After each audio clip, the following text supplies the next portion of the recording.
ఆ గెలుపు మీద మాకు పూర్తి భరోసా ఉన్నప్పటికీ కాంగ్రెస్ ఎంత డెస్పరేట్గా ఉంది గెలవడానికి, ఎన్ని రకాల అడ్డదారులు తొక్కి నానా గడ్డి తినైనా సరే ఈ ఎన్నికల్లో గెలవడానికి ఎన్ని కుట్రలు చేస్తున్నది, ఎన్ని కుతంత్రాలు చేస్తున్నది, అది ప్రజలకు చెప్పడానికి, అట్లాగే రాష్ట్రంలోని ప్రతి ఒక్కరికి చెప్పడానికే ఈ మా ప్రయత్నం. దయచేసి నేను మీడియా మిత్రులను కూడా కోరుతా ఉన్నా, నేను చెప్పే ప్రతిదీ కూడా నాకు ఎక్కడి నుంచి వచ్చింది సమాచారం అంటే ఎలక్షన్ కమిషన్ ఇచ్చిన ఓటర్ లిస్ట్ నుంచే మాకు వచ్చింది. ప్రతిదీ కూడా మేము ఫీల్డ్ వెరిఫికేషన్ చేసి ఎన్నికల కమిషన్ ఇచ్చిన ఓటర్ లిస్టు, తుది ఓటర్ లిస్ట్ ఏదైతే వారు ఇచ్చారో ఆ ఓటర్ లిస్ట్ ఆధారంగానే నేను మాట్లాడుతున్నాను తప్ప ఇందులో ఏది కూడా కల్పితం కాదు, ఏది కూడా మరి ఎక్కడి నుంచో బయట నుంచో వచ్చింది కానే కాదని మాత్రం ముందుకు చెప్తూ నేను మీకు ఒక 4-5 విషయాలు ముందుగా ప్రజెంట్ చేసే ప్రయత్నం చేస్తాను. స్లైడ్ 1. 2023లో మరి సాధారణ ఎన్నికలు తెలంగాణలో జరిగిన విషయం మీకు తెలుసు, సార్వత్రిక ఎన్నికలు శాసనసభకు జరిగిన విషయం మీకు తెలుసు. ఆ రోజు జూబ్లీ హిల్స్ నియోజకవర్గంలో మొత్తం ఓటర్ లిస్టు ప్రకారం ఓటర్ల సంఖ్య 3,75,000 చిల్లర, 3,75,000. మరి ఇప్పుడు 2025లో అనుకోకుండా మాగంటి గోపీనాథ్ గారి అకాల మరణంతో వచ్చిన ఈ ఉప ఎన్నికల్లో 2 ఏళ్ళు కూడా తిరగకుండానే మరి దాదాపు 23,000 ఓట్లు పెరిగినాయని చెప్పి ఈరోజు ఎన్నికల కమిషన్ చెప్తా ఉంది. 23,000 ఓట్లు పెరిగినాయని చెప్తా ఉన్నారు. ఇంకా ఒక ఇంపార్టెంట్ విషయం ఏంటంటే 23,000 ఓట్లు పెరిగినాయని చెప్తున్నారు, 12,000 ఓట్లు డిలీట్ చేసామని చెప్తున్నారు. అంటే ఓవరాల్గా చూసుకుంటే ఎంత పెరిగిందో దాన్ని బట్టి మీరు అంచనా వేయవచ్చు. కానీ వారు చెప్తున్నది మొత్తం లేటెస్ట్ లిస్టు ప్రకారం 3,98,000 ఓట్లు, అంటే దాదాపు 4 లక్షల ఓట్లు ఉన్నాయని చెప్తున్నారు. గతం కంటే దాదాపు 23,000 ఓట్లు పెరిగినాయి. 12,000 తీయంగా మరి ఇంకా 23,000 ఓట్లు పెరిగినాయని చెప్పి ఎన్నికల కమిషన్ లేటెస్ట్ లిస్ట్ ప్రకారం చెప్తున్నారు. మరి ఇంత సడన్ స్పైక్ అంటే చాలా అసాధారణమైన స్పైక్ అది. 23,000 ఓట్లు పెరగడం ఒకటే కాన్స్టిట్యున్సీలో అంటే మరి చాలా పెద్ద ఎత్తున, అందులో 12,000 ఓట్లు తొలగించిన తర్వాత ఇంత అసాధారణమైన స్పైక్ ఎట్లా వచ్చింది, ఇంత ఒకటేసారి ఓట్ల సంఖ్య ఎట్లా పెరిగిందని మాకు అనుమానం వచ్చి అప్పుడు మేము ఎంక్వైరీ చేయడం మొదలుపెట్టాం.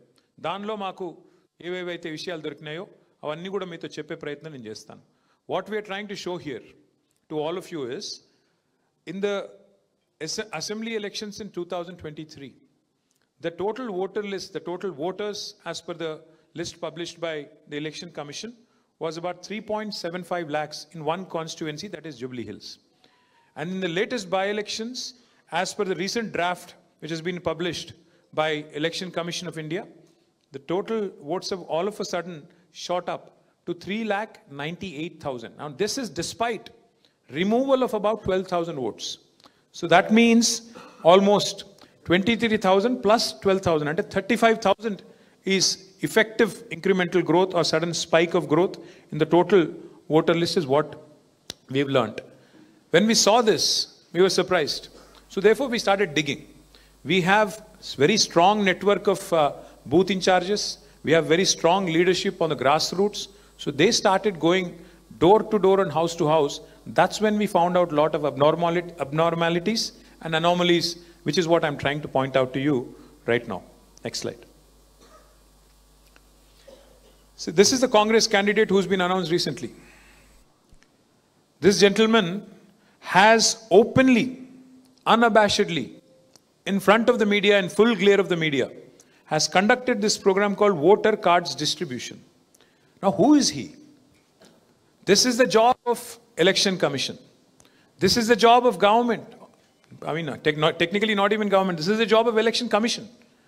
Now, this gentleman, he was not even announced as a candidate then. He just went ahead, started distributing these cards. And as you can see, you can even see some minor voters in the picture right there. You can see that girl in orange t-shirt. She looks like a minor. Not just that, he's been already booked for fake epic voter ID distribution. In full media glare, this gentleman has distributed more than 1,000 such voter IDs.